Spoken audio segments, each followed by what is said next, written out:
South ఇండియాలోనే అతి తక్కువ ధరలకి రత్నాలనందించే ఏకైక సంస్థ 6JVR. నమస్తే, వెల్కమ్ టు సుమన్ టీవీ. నేను మీ సాయి. ఆంధ్రప్రదేశ్లో ప్రభుత్వం ఏర్పడిన తర్వాత క్యాబినెట్ కూర్పు కూడా అయిపోయింది. అందరి మంత్రులకు కూడా శాఖలను కూడా కేటాయించారు. కానీ మొత్తం కూర్పులో ఇంకొక మంత్రి పదవికి అవకాశం ఉంది. ఒక కూర్పు మాత్రం జరగలేదు ప్రభుత్వానికి సంబంధించి. అయితే ఈ యొక్క మిగిలిన యొక్క మంత్రి పదవిని ఎవరికి కట్టబెడతారనేటువంటి దానిపైన రకరకాలుగా చర్చలు వినపడుతున్నాయి. ఈ నేపథ్యంలో వంగవీటి రాధాకు ఈ యొక్క మిగిలిన మంత్రి పదవి ఎమ్మెల్సీ ద్వారా వచ్చేటువంటి అవకాశం ఉందనేటువంటి ఒక చర్చ జోరుగా కొనసాగుతుంది. ఆయనతో పాటు మిగతా సీనియర్ నేతలు కూడా ఆశావాహులుగా ఉన్నటువంటి వ్యక్తులు కూడా ఈ యొక్క ఆశావాహుల లిస్టులో ఉన్నట్టుగా కనపడుతుంది. ఇప్పుడు ఎమ్మెల్సీ నోటిఫికేషన్ వచ్చినటువంటి సందర్భంలో ఈ అవకాశాన్ని ఎవరు అందిపుచ్చుకోబోతున్నారనేటువంటి విషయానికి సంబంధించి మనం మాట్లాడదాం. మనతో పాటు Suman TV news chief editor Keshav గారు ఉన్నారు. కేశవ్ గారు నమస్తే. నమస్తే. సో ఇప్పుడు ఎమ్మెల్సీ నోటిఫికేషన్ వచ్చింది. రాబోయే రోజుల్లో ఇంకా వచ్చేటువంటి అవకాశం ఉంది, చాలా ఎమ్మెల్సీ నోటిఫికేషన్స్ కూడా. సో ఎమ్మెల్సీ ద్వారా చాలా భర్తీ అయ్యేటువంటి అవకాశం కనపడుతుంది టీడీపీకి. ఈ నేపథ్యంలో మిగిలిన మంత్రి పదవి ఒకటి ఎవరికి ఇస్తారనేటువంటి దాంట్లో వంగవీటి రాధా పేరు ప్రధానంగా వినపడుతుంది. ఆ ఛాన్స్ ఈసారి రాధాకి దక్కుతుందా? ఇందులో 2-3 అంశాలు ముడిపడి ఉన్నాయి. అసలు ఏది మనం ఫస్ట్ డిస్కస్ చేయాలనేది కూడా ఇక్కడ ఇంపార్టెంట్. ఎందుకంటే శాసన మండలికి సంబంధించి మొత్తం 6 ఖాళీలు ఉన్నాయి. అందులో 2 పొజిషన్స్ భర్తీ చేయడానికి నోటిఫికేషన్ ఈ నెల 25వ తారీఖున రిలీజ్ చేస్తారు. నామినేషన్స్కి ఆఖరి తేదీ జూలై 2వ తారీఖు, జూలై 3 స్క్రూటినీ ఉంటుంది, జూలై 5 ఉపసంహరణకి ఆఖరి తేదీ. సో ఆ తర్వాత ఏకగ్రీవ ప్రకటనలు ఉండే అవకాశం కనిపిస్తుంది. జూలై 12న ఓటింగ్ పెట్టారు, కానీ ఓటింగ్ దాకా వెళ్ళకపోవచ్చు. ఎందుకంటే ఇవన్నీ కూడా ఎమ్మెల్యే కోటాలో భర్తీ చేయబోతున్నటువంటి శాసన మండలి సభ్యుల పోస్టులు. సో ఇది కూడా ఈ 2 పొజిషన్స్ సి రామచంద్రయ్య వైఎస్ఆర్సీపీ నుంచి ఆయన ఎమ్మెల్సీగా ఆయన ఎన్నికయ్యారు ఎమ్మెల్యేల కోటాలో. 2027 మార్చి 29 వరకు ఆయనకి టెన్యూర్ ఉంది. అంటే అప్పటి వరకు ఆయన పదవీ కాలం ఉంది. కానీ ఎలక్షన్స్ ముందర జరిగినటువంటి అనూహ్య పరిణామాల్లో పార్టీని వీడి తెలుగుదేశం వైపు వచ్చారు. రాజీనామాకి సంబంధించి ఇంకా ఆయన నిర్ణయం తీసుకోకుండా ముందరే అనర్హత వేటు దిశగా వీళ్ళందరూ అలానే వెళ్ళినాయి. ఇంకొక పొజిషన్ వచ్చేసి మహమ్మద్ ఇక్బాల్, ఆయన కూడా వైఎస్ఆర్సీపీ నుంచి హిందూపూర్ ఇన్ఛార్జిగా ఆయన వ్యవహరించారు. చివరి నిమిషంలో అనూహ్యంగా లాస్ట్ ఎలక్షన్స్లో ప్రత్యర్థి బాలకృష్ణతో పోటీ పడినటువంటి ఆయన బాలకృష్ణను కలిశారు, తెలుగుదేశం పార్టీలో చేరారు. ఎమ్మెల్సీ పదవి విషయంలో క్లారిఫికేషన్స్ తీసుకునే క్రమంలోనే హడావుడిగా ఎన్నికలు కూడా అమల్లో ఉన్నటువంటి సందర్భంలోనే శాసన మండలి చైర్మన్ అనర్హత వేటు వేశారు వీళ్ళిద్దరి మీద. వీళ్ళతో పాటు మరొకటి ఎమ్మెల్యే కేటగిరీలో ఉన్నటువంటి స్థానం జంగా కృష్ణమూర్తి. ఆయన కూడా గురజాల ఎమ్మెల్యేగా 2019 వరకు ఎమ్మెల్యేగా ఉన్నారు. 2019 ఎలక్షన్స్లో ఆయనకి సీటు దక్కలేదు. ఈసారైనా ఇస్తారని ఎక్స్పెక్ట్ చేశారు, ఈసారి కూడా ఆయనకి ఇవ్వలేదు. సో ఆయన ఎమ్మెల్యేగా ఎమ్మెల్సీగా ఉన్నారు. లాస్ట్ టైం ఎలక్షన్స్లో టికెట్ త్యాగం చేశారు కాబట్టి వైసీపీలో ఎమ్మెల్సీగా ఉన్నారు. ఆయన టర్న్యూర్ వచ్చేసి 2025 మార్చితో ముగిపోయింది. అంటే ఆల్మోస్ట్ ఒక 9 నెలలు 10 నెలల కాలం ఉంది ఆయనకి. సో ఇది బిలో 6 మంత్స్ ఉండే వాటిపైన, అంటే 6 మంత్స్ వరకు గ్యాప్ ఉంటే కనుక ఎలక్షన్ పెట్టాల్సిన అవసరం ఉంటుంది. బట్ ఇది ఆల్మోస్ట్ 10 నెలలు, మహా అయితే ఒక 4 నెలలు 5 నెలలు ఎక్కువ ఉంది కాబట్టి ఆ పోస్ట్ భర్తీ అనేది పక్కన పెట్టినట్టున్నారు. రెండింటికి మాత్రమే నోటిఫికేషన్ ఇవ్వాలని ఎలక్షన్ కమిషన్ డిసైడ్ చేసింది. ఇప్పుడు తెలుగుదేశం పార్టీలో 2 నాయకులు చేరారు. ఎమ్మెల్సీలుగా ఉన్నవారు రాజీనామా చేసి తెలుగుదేశం పార్టీలో ఇక్కడ జాయిన్ అయ్యారు. ఇమీడియట్గా వాళ్ళ మీద అనర్హత వేటు వేసి, ఎందుకంటే నెక్స్ట్ మళ్ళీ మా గవర్నమెంటే వస్తుంది కాబట్టి మొత్తం మనమే భర్తీ చేసుకోవాలని అప్పుడైనా వేయొచ్చు. బట్ మరి ముందుగా ఓడిపోతామని సంకేతాలు ఉన్నాయేమో వైఎస్ఆర్సీపీ నాయకత్వానికి. ఇమీడియట్గా అనర్హత వేటు వేశారు. ఎవరు ఊహించలా, 4 మీద వేశారు. అలానే వంశీకృష్ణ యాదవ్ స్థానిక సంస్థల నుంచి, ఆయన వైజాగ్ సౌత్ నుంచి ఎలక్ట్ అయ్యాడు కదా ఎమ్మెల్యేగా, ఆయన మీద కూడా జనసేనలో ఉన్నాడు ఆయన. సో ఇప్పుడు భర్తీ చేయాల్సినటువంటి వాటిలో చూస్తే స్థానిక సంస్థల కోటాలో 2 స్థానాలు ఉన్నాయి. టీచర్స్ కాన్స్టిట్యున్సీలో 1 స్థానం ఉంది, అవి ఒక 3. అంటే ఈ ఎమ్మెల్యే కోటాలో అయ్యేటువంటి 3 స్థానాలు. సో ఇమ్మీడియట్గా వాటికి నోటిఫికేషన్ వస్తే ఇప్పుడు కూటమిదే నంబర్ ఎక్కువ ఉంది కాబట్టి ఖచ్చితంగా కూటమి నుంచే ఎన్నిక అయ్యేటువంటి అవకాశాలు చాలా పుష్కలంగా ఉన్నాయి. సో ఇప్పుడు ఈ రాజీనామా చేసి బయటకు వచ్చిన వాళ్ళకి ఈ టర్మ్ వరకు అవకాశం ఇస్తారా? ఎందుకంటే ఇది బై ఎలక్షన్ కాబట్టి 2027 వరకే టెన్యూరిటీ ఉంటుంది కాబట్టి మళ్ళీ వీళ్ళనే నామినేట్ చేసి పార్టీ తరఫున తెలుగుదేశంలోనే ఉన్నారు కాబట్టి తెలుగుదేశం కోటా కింద వాటిని ముందుకు తీసుకెళ్తారా, లేదా ఏదన్నా మార్పులు చేర్పులకు అవకాశం ఉంటుందా అనే చర్చ అయితే స్పష్టంగా జరుగుతుంది. అందులో ప్రధానంగా వినిపిస్తున్నాయి 2-3 పేర్లు వినిపిస్తున్నాయి. పిఠాపురం వర్మ పవన్ కళ్యాణ్ కోసం త్యాగం చేశారు కాబట్టి ఆయనకి ఇవ్వాలని, అలానే వంగవీటి రాధాకి ఇవ్వాలని, అలా కాకుండా 2 స్థానాలు కూడా రాయలసీమ నుంచి రిప్రజెంట్ చేసినటువంటి ప్రజాప్రతినిధులవే అనర్హత వేటు వలన క్లోజ్ అయినాయి కాబట్టి రాయలసీమ వారికే ప్రాధాన్యం ఇవ్వాలని, ఎలక్షన్ సమయంలో చాలా చోట్ల సీట్లు త్యాగం చేసినటువంటి నాయకులు సీనియర్లకు కొంతమందికి అవకాశం దక్కలేదు కాబట్టి వాళ్ళు ఇలా రకరకాల డిమాండ్లు ఉన్నాయి. బట్ ఇక్కడ ఎక్కువగా వినిపిస్తున్నటువంటి పేరు ఏంటంటే క్యాబినెట్లో ఒకే ఒక బెర్త్ ఖాళీ ఉంచారు. అది కూడా వంగవీటి రాధా విషయంలో చంద్రబాబు నాయుడు గారు చాలా సాఫ్ట్ కార్నర్తో ఉన్నారు. ప్రధానమైనటువంటి కారణం ఏంటంటే 2019 ఎలక్షన్స్ ముందర ఆయన పార్టీ మారారు, తెలుగుదేశం పార్టీలో చేరారు. చంద్రబాబు నాయుడు గారు ఎక్కడ కూడా ఆయనకి టికెట్ ఇవ్వాల, ఎందుకంటే విజయవాడ సెంట్రల్ నుంచి బోండా ఉమ ఆక్యుపైడ్ సీట్, అది విజయవాడ ఈస్ట్ నుంచి గద్దె రామ్మోహన్ రావు ఆక్యుపైడ్ సీట్. ఇప్పుడు ఆయన 3 సార్లు ఎమ్మెల్యేగా గెలిచారు.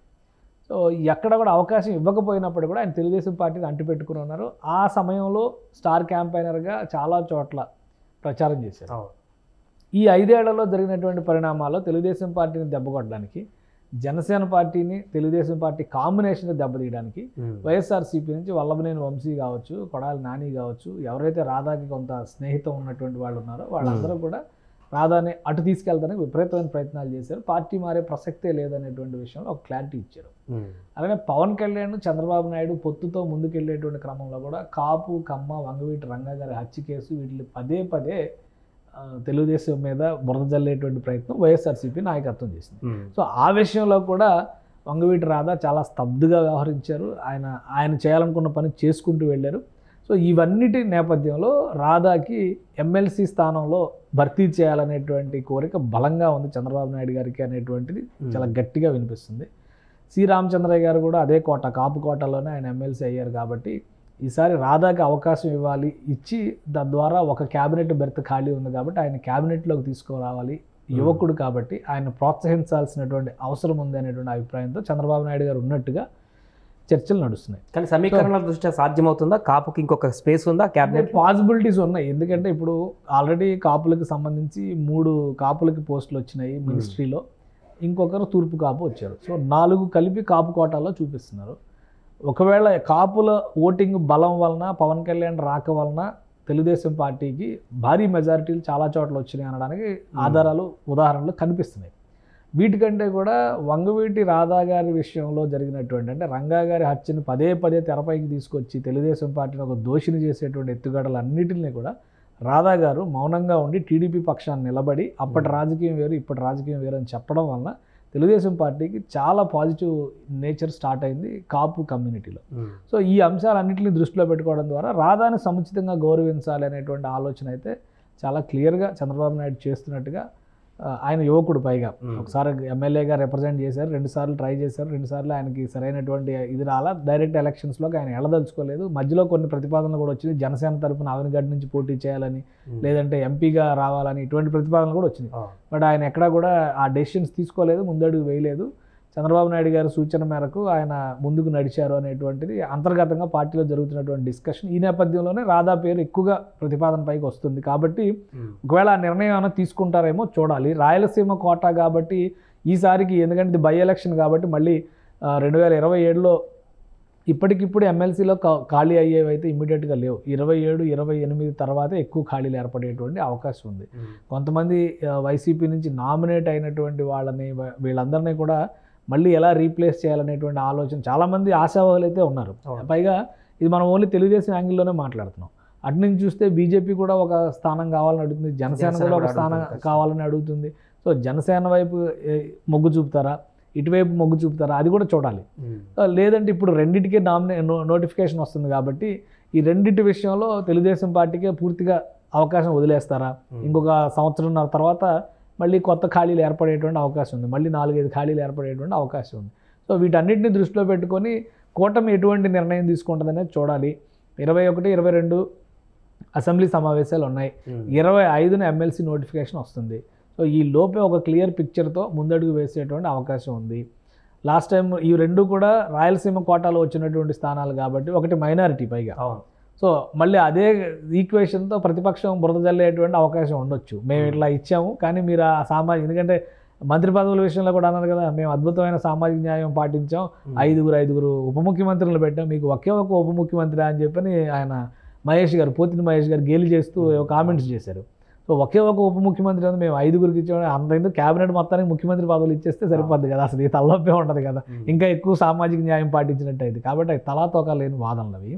సో రేపు ఈ భర్తీ జరిగిన తర్వాత ప్రాంతం పేరుతోనో సామాజిక అంశాల పేరుతోనో మళ్ళీ విమర్శలు రేగేటువంటి అవకాశం ఉంటుంది. కాబట్టి ఆ తూకం పాటించడంలో చంద్రబాబు నాయుడు గారు చాలా జాగ్రత్తలు తీసుకుంటారు. కాబట్టి ఇక్కడ కాపు వర్సెస్ కాపు అనే ఈక్వేషన్ అయితే భర్తీ చేయొచ్చు. మరి రాయలసీమ వర్సెస్ కోస్తా అన్నప్పుడు ఎలా భర్తీ చేస్తారు? సో ఇవన్నీ కూడా ఆయన ఆలోచిస్తారు అని అనుకుంటున్నాను నేను. ఒకవేళ అవకాశం కలిసి వస్తే కనుక వంగవీటి రాధా కూడా ఒక బలమైనటువంటి అభ్యర్థిగా కనిపిస్తున్నారు. అటు పిఠాపురం వర్మను కూడా మనం పక్కన పెట్టడానికి అవకాశం కనిపించట్లేదు. కాకపోతే ఇమీడియట్గా ఛాన్స్ లేదు కాబట్టి ఎవరినో ఒకరిని బుజ్జగించి కోస్తాకు ఒకటి, ఆంధ్ర రాయలసీమకు ఒకటి అనేటువంటి షేరింగ్ మెథడ్లోకి వెళతారా అనేది కూడా వేచి చూడాలి. ఒకవేళ రాధాకి కనుక ఆయన ఇప్పటివరకు సంయమనం పాటించినటువంటి విధానం, పార్టీతో కలిసి నడిచినటువంటి విధానాన్ని తగిన రీతిలో గౌరవించాలి, యువతని ముఖ్యంగా కాపు సామాజిక వర్గాలను కూడా హక్కున చేర్చుకున్నారనేటువంటి ఇంప్రెషన్ రావాలి అనుకుంటే కనుక రాధాకి 100% ప్రిఫరెన్స్ ఇవ్వడానికి అవకాశాలు ఎక్కువగా ఉన్నాయి. ఆయన కనుక శాసన మండలిలోకి తీసుకుంటే కనుక ఖచ్చితంగా శాఖను కూడా కేటాయించినా ఆశ్చర్యపోవాల్సినటువంటి అవసరం లేదు. అలాగే ఇప్పుడు మీరు వంగవీటి రాధా గారికి భర్తీ అవుతుంది క్యాబినెట్ అంటున్నారు, అటు వర్మ కూడా ఎమ్మెల్సీ ఇస్తారనేది కన్ఫామ్గా తెలుస్తుంది. బట్ మిగిలినటువంటి మంత్రివర్గ కూర్పులో వర్మ కూడా ఎందుకు ఉండరు అనేటువంటి క్వశ్చన్ కూడా ఉంటుంది. ఎందుకు సామాజిక వర్గంలో చూస్తే ఇంకా ఆయనే ఒక అడుగు ముందున్నట్టు కనపడుతున్నారు. వర్మకు ఆ ఛాన్స్ లేదా మిగిలిన మంత్రివర్గాల కూర్పు? వర్మ విషయంలో ఒక ఫస్ట్ నుంచి వర్మ గారు చెప్పుకుంటున్నటువంటి మాట ఏంటంటే పిఠాపురం సీటు త్యాగం చేసినటువంటి నేపథ్యంలో ఎమ్మెల్సీ ఇస్తా అన్నారు, మంత్రిని కూడా చేస్తా అన్నారు అనేటువంటి మాట ఆయన కూడా అంటే ఇంటర్నల్ సర్కిల్స్లో చెప్పుకున్నారు. ఆయన కూడా ఒక బలమైనటువంటి అభ్యర్థి అవడానికి అవకాశం ఉంటుంది. కానీ ఇద్దరికి కోస్తా ప్రాంతం నుంచి ఇచ్చేటువంటి అవకాశం లేదు. ఇంకోటి ఏంటంటే రాష్ట్ర క్యాబినెట్లో క్షత్రియ సామాజిక వర్గం నుంచి అసలు రిప్రజెంటేషన్ లేదు. ఎక్కడో దగ్గర ఆ స్పేస్ భర్తీ చేస్తారనేటువంటి చర్చ జరుగుతుంది. కాబట్టి మంత్రి పదవులోకి తీసుకునేటువంటి అవకాశం కూడా ఉండొచ్చు.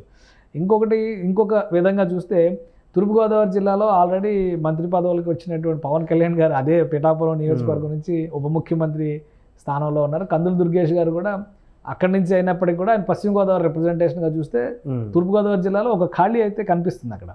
కాబట్టి వర్మ గారికి కూడా ఛాన్స్ ఉండొచ్చు. కానీ ఇమ్మీడియట్గా వర్మ గారికి ఇస్తారా అనేది కొంచెం సందేహించాల్సినటువంటి అంశమే అది. ఆ విషయంలో పోల్చి చూసినప్పుడు అక్కడ ఆల్రెడీ కాపు కోట నుంచి ఒక సీట్ ఖాళీ అవుతుంది. కాబట్టి వంగవీటి రాధాని భర్తీ చేస్తే పెద్దగా సమస్య కాకపోవచ్చు అనేటువంటి ఆలోచన కూడా చంద్రబాబు నాయుడు గారు చేయొచ్చు తెలుగుదేశం పార్టీలో ఉన్నటువంటి ఈక్వేషన్స్ ప్రకారం. సో అందుకని పాసిబిలిటీస్ ఎక్కువ ఉన్నది వంగవీటి రాధా అని చెప్పగలుగుతున్నాం. ఆయన ఓన్లీ సీటు త్యాగం చేశారు కాబట్టి కాంపన్సేట్ చేయాల్సినటువంటి పరిస్థితి. ఈయన అసలు సీటు ఆశించలేదు. 5-6 ఏళ్లుగా పార్టీతోనే అంటిపెట్టుకుని ఉన్నారు. బలమైనటువంటి సామాజిక వర్గం అండ కావాలని కోరుకుంటున్నటువంటి తరుణంలో కూడా ఇతర పార్టీలు ఇచ్చినటువంటి ఆకర్షణలన్నింటికీ దూరంగా ఉండి పార్టీతోనే కలిసి ఉండటం వలన ఎక్కువ లాభం జరిగింది అనేది చంద్రబాబు నాయుడు గారు కానీ తెలుగుదేశం పార్టీలో జరుగుతున్నటువంటి అంతర్గత విశ్లేషణ. సో ఆ ప్రిఫరెన్సెస్ ప్రకారం చూస్తే మొదటి ప్రయారిటీ వంగవీటి రాధా, ఆ తర్వాతే వర్మ ఉండే అవకాశం ఎక్కువగా ఉంది. రైట్ సార్, మొత్తానికి ఇది ప్రస్తుతం జరుగుతున్నటువంటి చర్చ. మిగిలిన మంత్రివర్గంలో ఉన్నటువంటి ఒక కూర్పుకు సంబంధించి వచ్చేటువంటి ఎమ్మెల్సీ ఉప ఎన్నికలు, అదేవిధంగా ఎమ్మెల్సీ భర్తీ ఖాళీ అయిపోయినటువంటి స్థానాలకు కూడా ఎన్నికలు ఉన్నాయి. కాబట్టి ఆ స్థానాలలో వంగవీటి రాధాని భర్తీ చేసి క్యాబినెట్లోకి కూడా కూర్పు చేసేటువంటి అవకాశం ఉన్నట్టుగా కనపడుతుంది. ఆ రకంగా ముందుకు వెళ్తే కాపు సామాజిక వర్గం నుంచి కానీ వంగవీటి అభిమానుల నుంచి కూడా పూర్తిగా మద్దతు రావడమే కాకుండా వంగవీటి రాధా నుంచి బలమైనటువంటి ఒక మంత్రి స్థానం కూడా లభించేటువంటి అవకాశం ఉంటుంది. దీనికి సంబంధించి ఏ రకంగా అడుగులు వేస్తారు చంద్రబాబు అనేది మనం ఫ్యూచర్లో చూడాలి. సుమన్ టీవీలో మీ పర్సనల్ అండ్ బిజినెస్ ప్రమోషన్స్ కోసం కింది నెంబర్కి కాంటాక్ట్ చేయండి.